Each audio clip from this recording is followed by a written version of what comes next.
గిన్నె వేడెక్కించి దీంట్లో కొంచెం నూనె తీసుకుందాం, ఒక 2 టేబుల్ స్పూన్ అంతే, ఎక్కువ తీసుకుని కర్రీ కాబట్టి. అండ్ ఇప్పుడు దీంట్లోకి మనం ఒక 1.5 టీ స్పూన్ అంతా పోపు గింజలండి పోపు వేసేస్తున్నాను. అండ్ దీంట్లోనే ఇప్పుడు మనం ముందుగా కట్ చేసుకున్న పొడుగ్గా చీల్చుకున్న ఉల్లిపాయలండి, ఉల్లిపాయ ముక్కలు. అండ్ ఇక్కడ చూపించడం ఈ కాకరకాయని బోడ కాకరకాయ అంటామండి మేమైతే. నేను ఇలా నిలువుగా చీల్చుకుంటున్నాను. ఇది హైబ్రిడ్ కానీ నాటు దొరుకుతాయండి మా సైడు. ఇక్కడైతే హైబ్రిడ్ దొరికాయి, వీటితోనే చేస్తున్నా. ఈ సంవత్సరానికి ఒక 3-4 సార్లు అయినా తినాల్సిన కూరగాయ అండి. ఈ టైంలోనే దొరుకుతుంది, తర్వాత దొరకదు ఇది. నేను ఇలా పొడుగ్గా చీల్చుకుంటున్నా, బాగుంటుంది ఇలాగా. ఇవి చిన్న ముక్కలు కోయడం కంటే ఇలాగే మంచిగా అనిపిస్తుంది తినేటప్పుడు అండి. వీటన్నిటిని ఇలాగే పొడుగ్గా చీల్చుకోవాలండి. ఇది మెయిన్గా లివర్ క్లీన్ చేస్తుంది అనుకుంటండి నాకు తెలిసి. ఫుడ్ లివర్, లో కొలెస్ట్రాల్ అంటే కొలెస్ట్రాల్ తగ్గించడానికి ఇంకా చాలా బెనిఫిట్స్ ఉన్నాయి ఈ కాకరకాయతో. చాలా కొంతమంది అంటే పరిశోధనలు చేసే వాళ్ళు చెప్తారు వీటి గురించి. నాకు తెలిసి అయితే ఇది చాలా హెల్త్కి బెనిఫిషియల్ ఫుడ్ అండి. మీరు కూడా ట్రై చేయండి ఫ్రెండ్స్, ఎప్పుడైనా దొరికితే. ఏం లేదు, మామూలుగా మనం కర్రీలు ఎలా చేసుకుంటాం అలాగే చేసుకోండి, సింపుల్గా అండి. అండ్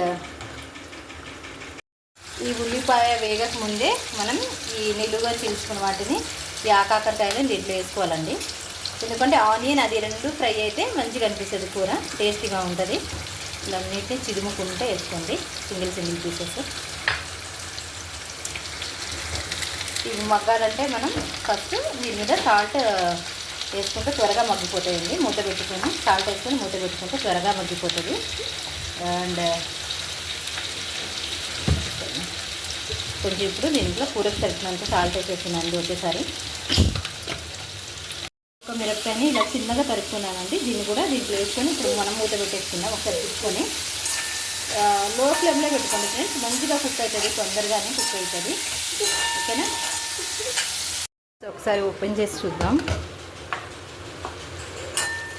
చూసారా, కాయ అయితే మగ్గిపోయిందండి. ఇప్పుడు మనం దీంట్లో కొంచెం పసుపు వేసుకుందాం, చిటికెడంతా పసుపు వేసుకుందామండి. నేను ఒకసారి మళ్ళీ కలిపేసుకొని ఒక 3 మినిట్స్ ఇలాగే లో ఫ్లేమ్లోనే కుక్ అవ్వనిద్దామండి.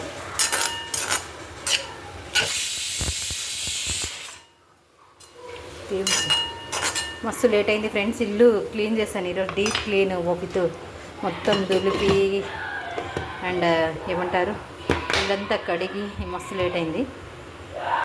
మళ్ళీ చూద్దామండి.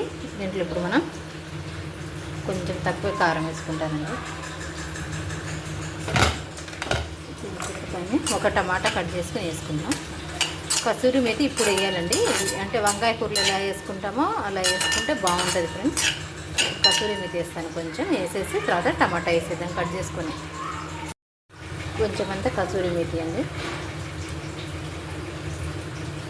అయితే మగ్గిపోయింది, ఇప్పుడు టమాటా వేసుకుందాం.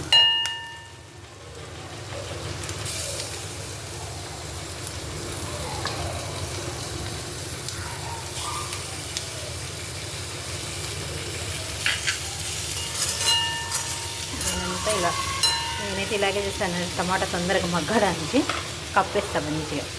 ఇప్పుడు మూత పెట్టేస్తాను, జస్ట్ ఒక 5 మినిట్స్లో మగ్గిపోతుందండి. తర్వాత దీన్ని కొత్తిమీరతో గార్నిష్ చేసుకుంటే కూర రెడీ. కర్రీ చూద్దాం ఫ్రెండ్స్, టమాటా మగ్గిందులోనూ.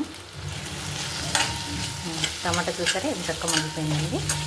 అంతే అండి, ఎంత ఈజీగా చేసుకునే మన బోడ కాకరకాయ లేకపోతే ఆ కాకరకాయ కూర రెడీ అండి. ఇప్పుడు మనం దీంట్లో కొంచెం లాస్ట్ ఇంగ్రీడియంట్ వచ్చేసి కొత్తిమీర యాడ్ చేసుకుందామండి.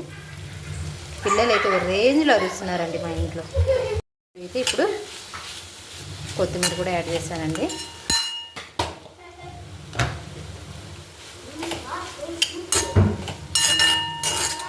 జస్ట్ ఒక 1 మినిట్ ఉంచేసి దీన్ని ఆపేస్తే అయిపోతుందండి. కర్రీ అయితే రెడీ. చూసారు కదా, ముక్క అయితే చాలా మెత్తగా కుక్ అయిపోయింది.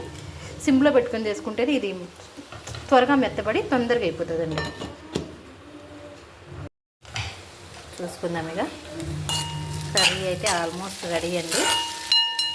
చూసారా ఎంత బాగా వచ్చింది. మీరు కూడా ట్రై చేయండి ఫ్రెండ్స్. ఇప్పుడైతే మన లేట్ అయిపోయింది, మా పిల్లలకి భోజనం పెడతానండి. ఆల్మోస్ట్ 2 o'clock అయిపోయింది.